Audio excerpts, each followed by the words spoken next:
साहित्य गद्य वह वाक्यबद्ध विचारात्मक रचना है जिसमें हमारी चेष्टाएं, हमारी कल्पनाएं, हमारे मनोभाव और हमारी चिंतनशील मन स्थितियां सरलतापूर्वक अभिव्यक्त की जा सकती हैं। साहित्य में आधुनिक विचार और बोध के परिणामस्वरूप गद्य का प्रचलन हुआ।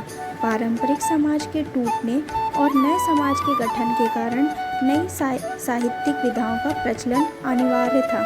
आधुनिक समाज ने अभिव्यक्ति के उन बंधनों को तोड़ने की प्रेरणा दी जो अनुभूति की वास्तविकता के संप्रेषण में रुकावट उत्पन्न कर रहे हैं। आधुनिक युग, जिसे आज का युग भी कहा जा सकता है, इस युग में व्यक्ति अपनी निजी भावना और निजी अनुभवों की अभिव्यक्ति करने के लिए स्वतंत्र है। गद्य की विधाएं। गद्य साहित्य की विभिन्न विधाओं को निम्नलिखित 2 श्रेणियों में बांटा या विभक्त किया जा सकता है।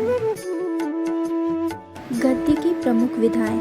इसके अंतर्गत निबंध, कहानी, नाटक, एकांकी एवं उपन्यास जैसी लोकप्रिय विधाएं आती हैं।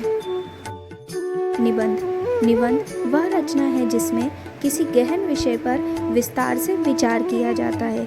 निबंध शब्द का अर्थ है बंधन। यह बंधन विविध विचारों का होता है जो एक दूसरे से गुथे अर्थात बंधे हुए होते हैं और किसी विषय की व्याख्या करते हैं। आचार्य रामचंद्र शुक्ल के शब्दों में यदि गद्य कवियों या लेखकों की कसौटी है तो निबंध गद्य की कसौटी है। कहानी। संसार के सभी लिखित अलिखित साहित्य में कहानी सबसे प्राचीनतम रूप है। कहानी पढ़ने या सुनने की प्रवृत्ति केवल बच्चों में ही नहीं वयस्कों में भी होती है। कहानी वास्तविक जीवन की ऐसी काल्पनिक कथा है जो छोटी होते हुए भी स्वतः पूर्ण होती है। अर्थात यह कहा जा सकता है कि कहानी ऐसी रचना है जिसमें जीवन के किसी एक अंग या किसी एक मनोभाव को प्रदर्शित करना ही लेखक का उद्देश्य रहता है। नाटक एक प्रमुख दृश्य काव्य है। इसका प्रदर्शन रंगमंच पर किया जाता है। नाटक के पात्र किसी दूसरे व्यक्ति या चरित्र का रूप धारण करके अभिनय करते हैं। बाबू गुलाब राय के अनुसार नाटक में जीवन की अनुकृति को शब्दगत संकेतों में संकुचित करके उसको सजीव पात्रों द्वारा एक चलते फिरते सप्रमाण रूप में अंकित किया जाता है। एकांकी नाटक का एक प्रकार है। एकांकी और नाटक में वही अंतर है जो कहानी और उपन्यास में होता है।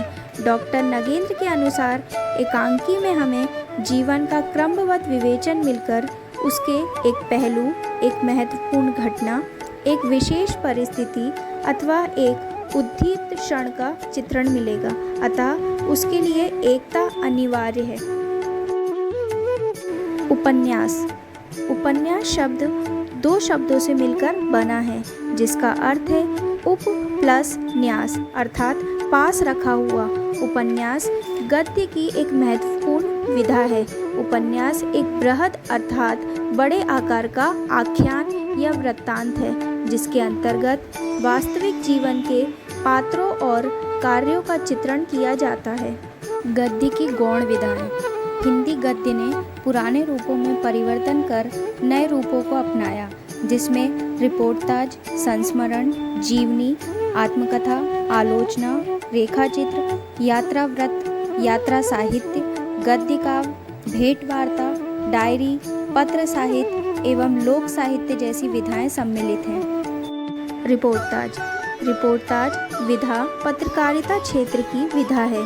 गद्य की इस विधा में किसी विषय का आंखों देखा या कानों सुना वर्णन इतने प्रभावशाली ढंग से किया जाता है कि उसकी अमिट छाप हमारे हृदय पटल पर अंकित हो जाती है। जीवनी में लेखक इतिहासकार की तरह पूरी सच्चाई से किसी व्यक्ति के जीवन की जन्म से लेकर मृत्यु तक सभी घटनाओं के बारे में लिखता है। वह व्यक्ति विशेष के जीवन का परिचय इस तरह से प्रस्तुत करता है कि उसके जीवन के सभी अच्छे बुरे पहलू सामने आए और जीवनी पढ़ते पढ़ते हम उस व्यक्ति से अपनापन अनुभव करने लगते हैं। संस्मरण। संस्मरण जीवनी लेखन का एक विशेष रूप है। इसमें लेखक अपने जीवन के विशेष प्रसंगों और अनुभवों का उल्लेख करता है। संस्मरण का अर्थ है भली भांति याद करना। हमारे जीवन में कभी कोई विशिष्ट व्यक्ति, घटना या कोई वस्तु इस प्रकार प्रभाव डालती है कि हम उन्हें कभी भी भूल नहीं पाते हैं। आत्मकथा। आत्मकथा में लेखक स्वयं अपने जीवन की कथा या कहानी पाठकों के समक्ष प्रस्तुत करता है। वह पूरी सच्चाई के साथ अपने जीवन में घटित प्रत्येक घटना का वर्णन करता है। जब वह अपनी कहानी सबके समक्ष कहता है या लिखता है, तब वह उसके जीवन में आने वाले हर एक पहलू का चित्रण करता है। आत्मकथा में उसे अपने जीवन में जिससे प्रेरणा मिली है उसका वर्णन भी वह करता है। आधुनिक काल में श्री हरिवंश राय बच्चन ने 4 भागों में अपनी आत्मकथा लिखी, जो लोकप्रिय हुई। रेखा चित्र, इसे अंग्रेजी में स्केच कहा जाता है। चित्रकार जिस प्रकार अपनी तुलिका से चित्र बनाता है, उसी प्रकार लेखक अपने शब्दों के रंगों के द्वारा ऐसे चित्र उपस्थित करता है जो हमारे मन मानस पर उभर कर मूर्त रूप धारण कर लेता है। डायरी, अपने जीवन में दैनिक या रोज घटित होने वाली घटना या प्रसंग विशेष को डायरी के रूप में लिखा जाता है। इसमें जीवन की यथार्थ घटनाओं का वर्णन संक्षेप में रहता है। हिंदी में डायरी विधा में लेखन का आरंभ करने का श्रेय डॉक्टर धीरेन्द्र वर्मा को मेरी कॉलेज डायरी नामक रचना को है। निष्कर्ष। निष्कर्ष के रूप में हम कह सकते हैं कि गद्य एक ऐसी विचारात्मक रचना है जिसके द्वारा हम अपनी चेष्टाओं, कल्पनाओं और मन के भावों को आसानी से या सफलतापूर्वक अभिव्यक्त कर सकते हैं। आधुनिक युग या आज के युग में हम अपनी निजी भावना और अपने निजी अनुभवों को अभिव्यक्त करने के लिए पूर्ण रूप से स्वतंत्र हैं। नए समाज के गठन में गद्य की विधाओं का महत्वपूर्ण योगदान रहा है।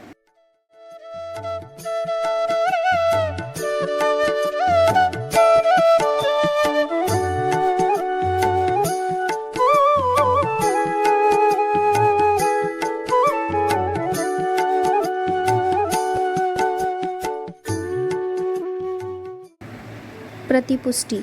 आंतरिक मूल्यांकन के इस परियोजना कार्य में एक बार पुनः मुझे इस नई तकनीक के अंतर्गत कार्य करने का अवसर प्राप्त हुआ तथा इस नई तकनीक के विषय में और अधिक नई जानकारी प्राप्त हुई।